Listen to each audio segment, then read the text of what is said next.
మన రాష్ట్ర మహాసభను గ్రీట్ చేయడానికి, సందేశం ఇవ్వడానికి భారత కమ్యూనిస్ట్ పార్టీ సిపిఐ రాష్ట్ర ప్రధాన కార్యదర్శి కామ్రేడ్ రామకృష్ణ గారు వచ్చారు.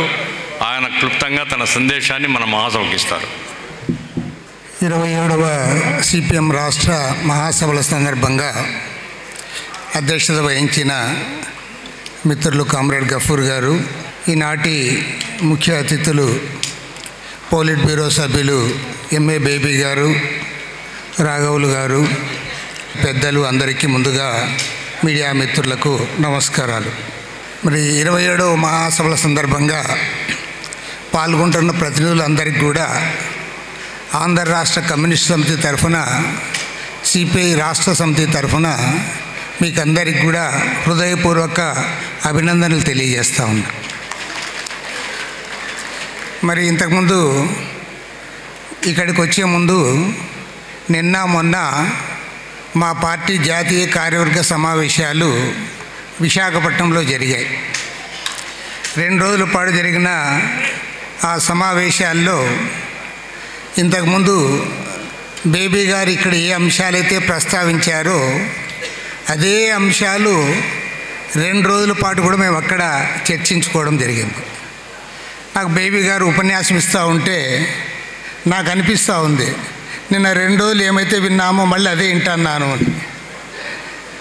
నాకేం పెద్ద తేడా ఏం కనపడలే. దాదాపు అన్ని అంశాలు కూడా ఇదే అంశాలపైన అక్కడ చర్చ జరిగింది. చివరికి క్యూబా సంఘీభావం గురించి లాస్ట్లో చెప్పారు. ఈ అంశాన్ని గురించి కూడా నిన్ననే చర్చ జరిగింది. కాబట్టి నేను ఎందుకు చెప్తున్నానంటే, ఇంతకుముందు గఫూర్ మాట్లాడేటప్పుడు అన్నాడు, సైద్ధాంతిక విభేదాలున్న వామపక్షాలుగా మనమందరం కలిసి పనిచేస్తున్నామని. నేనేమంటానంటే, రాజకీయ అంశాల విషయంలో కొన్ని సందర్భాల్లో మనకు కొన్ని తేడాలు ఉండొచ్చు తప్ప సైద్ధాంతికంగా మనకేం పెద్ద తేడా లేదు. సైద్ధాంతికంగా సిపిఐ, సిపిఎం, ఇతర కమ్యూనిస్ట్ పార్టీలన్నీ కూడా మార్క్సిజం, లెనినిజం పైన ఆధారపడి మనం ముందుకు సాగుతూ ఉన్నాం. ఆయా అంశాలు, కొత్త అంశాలు, నూతన అంశాలు ఏమైనా ప్రస్తావనకు వచ్చినప్పుడు కొన్ని అభిప్రాయాల భేదాలు ఉంటాయి తప్ప పెద్దగా తేడా లేదు. అభిప్రాయ భేదాలు వితిన్ సిపిఐలో కూడా ఉంటాయి, సిపిఎంలో కూడా ఉంటాయి. ఆయా అంశాలు చర్చకు వచ్చినప్పుడు ఒక్కొక్కరి అభిప్రాయం ఒక రకంగా ఉండొచ్చు. కానీ అల్టిమేట్గా గత కొన్ని దశాబ్దాలుగా ఈ రాష్ట్రంలో కానీ లేదా భారతదేశ వ్యాప్తంగా చూసినా మనమందరం కూడా కలిసికట్టుగా ముందుకు సాగుతూ ఉన్నాం. ప్రజా ఉద్యమాల్లో అన్నిట్లో కూడా మనం దాదాపు ఒకే వైఖరి తీసుకుంటూ ఉన్నాం. కాబట్టి ఇవాళ నేను ఒక్కటి మనవి చేయదలుచుకున్నాను. ఎందుకంటే అంత సుదీర్ఘంగా బేబీ గారు చెప్పిన తర్వాత నేను జాతీయ రాజకీయాలు పెద్దగా ప్రస్తావించాను. కానీ ఒక్క అంశాన్ని మాత్రం నేను నొక్కి చెప్పదలుచుకున్నాను. మన భారతదేశానికి స్వాతంత్రం వచ్చిన తర్వాత ఎన్నో ప్రభుత్వాలు వచ్చాయి. ఆయా ప్రభుత్వాల ప్రజా వ్యతిరేక విధానాలపైన మనం పోరాటం చేశాం. కానీ గత దశాబ్ద కాలంగా కేంద్రంలో అధికారంలో ఉన్న నరేంద్ర మోడీ, బీజేపీ, ఆర్ఎస్ఎస్ ప్రభుత్వం, ఇది గతంలో మనం ఏమి ఎప్పుడు చూసి ఉండాము, భవిష్యత్తులో కూడా ఇలాంటి ప్రభుత్వం రాకూడదని మాత్రం గట్టిగా కోరుకోవాలి. ఎందుకంటే వాళ్ళు చాలా పక్కా క్లారిటీతో ఉన్నారు. వాళ్ళు ఈ 11 సంవత్సరాల కాలంలో ఈ దేశానికి వాళ్ళు చేసింది ఏమీ లేదు. ఒక్క మౌలిక సమస్య పరిష్కారం చేయలే, ఎన్నికల్లో ఇచ్చిన వాగ్దానాన్ని అమలు చేయలే. ఒకే 2 అంశాలు. ఒకటేమంటే మత ప్రాతిపదికపైన సమాజాన్ని చీల్చడం, మెజారిటీ మతస్థుల్ని ప్యాంపర్ చేయడం, కార్పొరేట్లు కొమ్ముగాయడం, వారికి అనుకూలంగా ఆర్థిక విధానాలు రూపొందించడం, వారితో మళ్ళీ కోట్లాది రూపాయల డబ్బులు తీసుకోవడం, ఈ దేశ రాజకీయాన్ని, సమాజాన్ని మతపరంగా విభజించి తద్వారా తమ అధికారాన్ని సుస్థిరం చేసుకోవడానికి వారు ముందుకు పోతూ ఉన్నారు. మీరు ఏ బీజేపీ వాళ్ళని అడగండి, ఏ ఆర్ఎస్ఎస్ వాళ్ళని అడగండి, అయ్యా నరేంద్ర మోడీ ప్రధానమంత్రి 3వ కూడా వచ్చాడు కదా, ఈ 10 సంవత్సరాల 6 నెలల కాలంలో, 7 నెలల కాలంలో మీరు ఒక్క మౌలిక సమస్య, బేసిక్ ఇష్యూ ఏదైనా, ధరల సమస్య కానీ, నిరుద్యోగ సమస్య కానీ, పేదరికం సమస్య కానీ, రైతుల సమస్య కానీ, లేదా వారు చెప్పినట్లుగా బ్లాక్ మనీ గురించి కానీ వారు ఏది మాట్లాడడం లేదు. ఇప్పుడు వాళ్ళు కొత్తగా ఏం మాట్లాడుతూ ఉన్నారంటే ప్రపంచంలో ఎక్కడా జరగలేదు, అది మన భారతదేశంలో జరుగుతూ ఉంది. అదేమంటే కోట్లాది మంది ఒకే దగ్గర గంగలో మునుగుతూ అన్నారు, మునిగిన దగ్గర మునుగుతూ అన్నారు, మహాకుంభమేళా జరుగుతుంది, ఇలాంటి ఈవెంట్ ఎక్కడా జరగలేదని చెప్పి గర్వంగా చెప్పుకుంటున్నారు. 30-40 మంది చనిపోయింది చెప్పుకోవడంలే, అది జరిగింది చెప్తా ఉన్నారు. నిజంగా ఎంత కాంట్రవర్సీ అంటే ప్రపంచంలో ఇవాళ శాస్త్ర సాంకేతిక రంగాల్లో ఎంతో అభివృద్ధి సాధించి అన్ని దేశాల్లో ఈవెన్ వెనుకబడిన దేశాల వాళ్ళు కూడా వాళ్ళు కోట్ వేసుకొని సూటు బూట్ వేసుకొని వాళ్ళు ముందుకు సాగుతూ ఉంటే ఇక్కడ వెధవలు అసలు బూడిద పూసుకొని పుర్రెలేసుకొని అదే మన సాంప్రదాయమైనట్లు బట్టలిప్పేసి రోడ్డంతా తిరుగుతూ దాన్ని టీవీల్లో ప్రచారం చేసుకొని ఇది ప్రపంచంలో ఎక్కడా జరగలేదు ఇక్కడే జరుగుతుందంటే అది ఏ రకమైన అభివృద్ధికి సంకేతం అని నేను అడుగుతాను. దురదృష్టమై మనం కూడా మాట్లాడలేని పరిస్థితి వస్తుంది. ఏమంటే అది వారి మత భావన ఇది కాదని నేనంట. అది ఏ మతమైనా, అది క్రిస్టియానిటీ కానీ, ముస్లిం కానీ, ఇస్లాం కానీ, లేదా సిక్కు మతం కానీ, హిందూ మతం కానీ, ప్రజలు అభివృద్ధి దిశగా ముందుకు పోయే పద్ధతుల్లో ఉండాలి తప్ప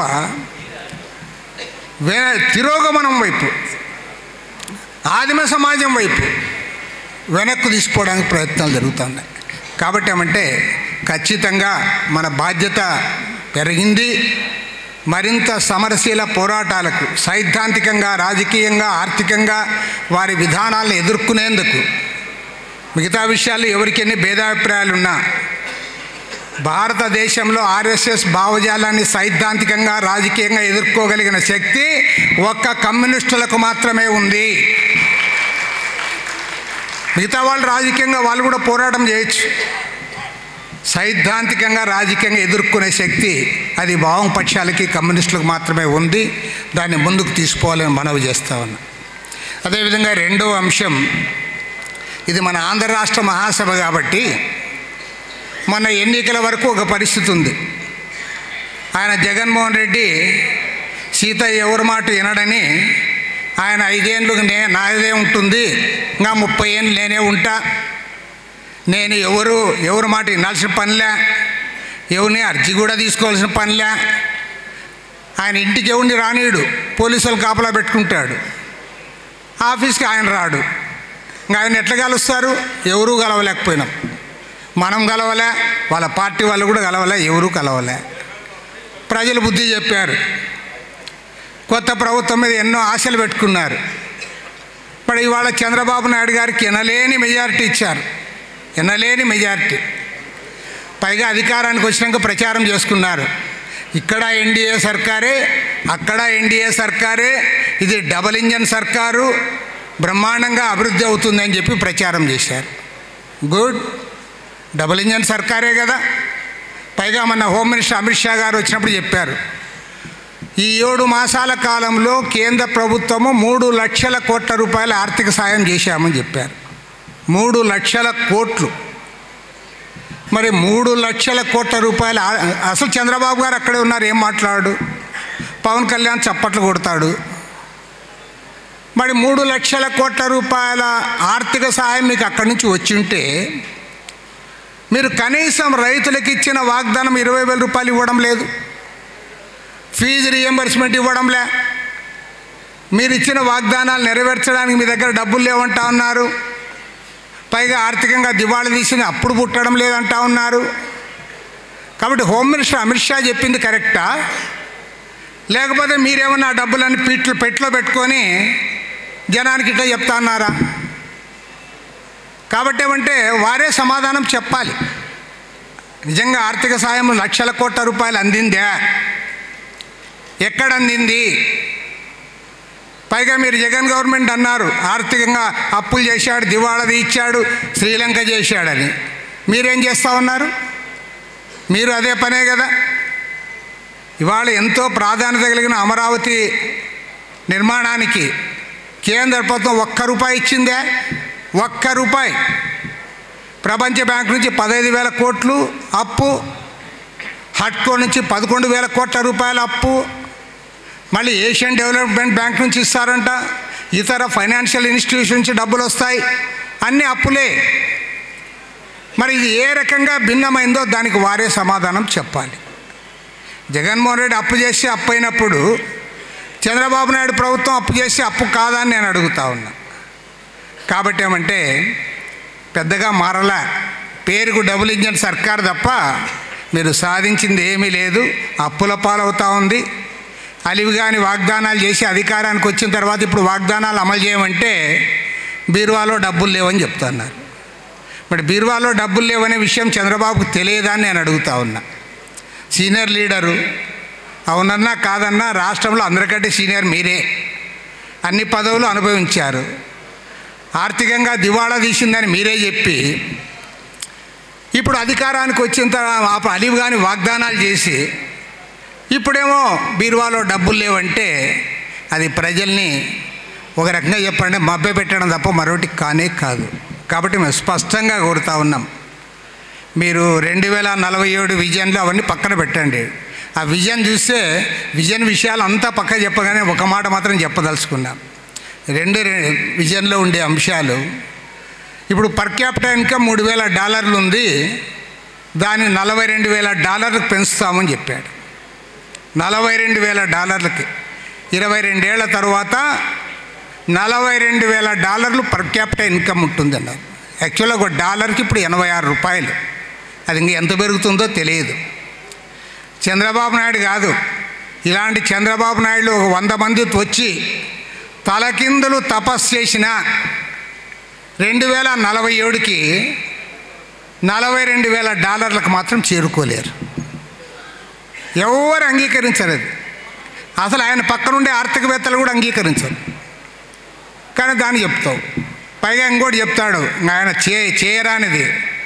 ఒకవైపు మీరు కార్పొరేట్లు ఊడిగం చేస్తూ ఉన్నారు, మరోవైపు ఏమంటాడు 2047కి పేద ధనిక వర్గాల మధ్య తారతమ్యాన్ని డిస్పారిటీస్ తగ్గిస్తాము అంటాడు.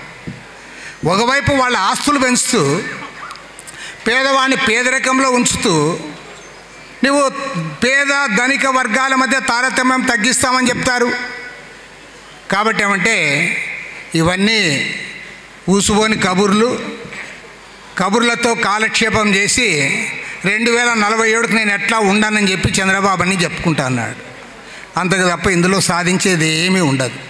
కాబట్టి ఏమంటే రాబోయే రోజుల్లో ఇవాళ ప్రభుత్వాలు మారుతున్నాయి కాబట్టి కార్పొరేట్ల పట్టు ఏమాత్రం కూడా తగ్గడం లేదు. దానికి ఏకైక ఉదాహరణ జగన్మోహన్ రెడ్డి ప్రభుత్వం 2021లో అదానితో చేసుకున్న అగ్రిమెంటే ఉదాహరణ. 2021లో జగన్మోహన్ రెడ్డి అగ్రిమెంట్ చేసుకున్నాడు. అదే సంవత్సరం గుజరాత్లో ₹1.99 ఉంటే నువ్వు ₹2.49 చేసుకున్నావు. అది క్లియర్గా అందరికీ తెలుసు. దాని పైగా ఏమి 25 ఏళ్ళ అగ్రిమెంట్, 1,10,000 కోట్ల రూపాయలు మన ప్రజలపైన భారం పడుతుంది. తర్వాత గుజరాత్లో ఉత్పత్తి చేసి ఆయన ఇక్కడ అమ్ముతాడు. ఆ రోజు అగ్రిమెంట్ ఊరికే చేసుకోలేదు, లంచాలు తిన్నారు అని ఇవాళ మనం చెప్పడం కాదు. న్యూయార్క్ ఈస్టర్న్ డిస్ట్రిక్ట్ కోర్టులో కేసు నమోదు చేశారు ఫెడరల్ బ్యూరో ఆఫ్ ఇన్వెస్టిగేషన్ వాళ్ళందరూ కూడా లోతుగా పరిశీలన చేసి. మరి ఎందుకు రద్దు చేయడంలే?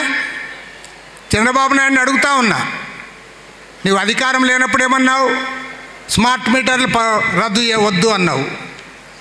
లోకేష్ ఏమో స్మార్ట్ మీటర్లు పగలగొట్టమన్నాడు. అదానితో అగ్రిమెంట్ చేశారు, ప్రభుత్వం వినలే. నేను హైకోర్టులో ఫైల్ చేశా కేసు. తర్వాత ఇవాళ ఆర్థిక మంత్రిగా ఉన్న పయ్యావుల కేశవ్ గారు కూడా హైకోర్టులో కేసు వేశాడు. కానీ ఇవాళ అధికారంలోకి వచ్చిన తర్వాత చంద్రబాబు గారు సాక్షాత్తు అసెంబ్లీలో అదానీ పేరు ఎత్తడానికి కూడా భయపడతా ఉన్నాడు. అదానీ పేరు కూడా చెప్పలేకపోయాడు. కాబట్టి అంటా ఉన్నాం, అదానికి ఊడిగం చేసే ప్రభుత్వం అది ఏ ప్రభుత్వమైనా ఒకటే. అదానితో ఒప్పందం రద్దు చేయమంటే వివరాలు సేకరిస్తామంటాడు. అరే అమెరికాలో ఉండేవానికి వివరాలు తెలుస్తూ ఉన్నాయి, మరి కంప్యూటర్ ముందే కూర్చున్న చంద్రబాబు నాయుడికి వివరాలు తెలియడంలే. కాబట్టి ఏమంటే అదానికి అంబానీలకు లొంగిపోయి ఇవాళ రాష్ట్రంలో ఎన్డీఏ ప్రభుత్వం నడుస్తూ ఉంది. కేంద్రంలో నరేంద్ర మోడీ సర్కార్ అదే పనిలో పూర్తి స్థాయిలో వాళ్ళు పనిచేస్తూ ఉన్నారు. ఇవాళ వామపక్ష పార్టీలుగా కలిసి వచ్చే ఇతర ప్రజాతంత్ర పార్టీలు ప్రజా సంఘాలు, శక్తులు, వ్యక్తులు అందరిని కూడా కలుపుకొని ఈ దేశంలో లౌకికవాదాన్ని, రాజ్యాంగాన్ని కాపాడుకోవడం కోసం, అదేవిధంగా దేశవ్యాప్తంగా కార్పొరేట్లకు వ్యతిరేకంగా, ఇవాళ వారి దోపిడీకి వ్యతిరేకంగా, ప్రభుత్వాల ప్రజా వ్యతిరేక విధానాలకు నిరసనగా పెద్ద ఎత్తున మన పోరాటాలకు సమాయత్తం కావాలి.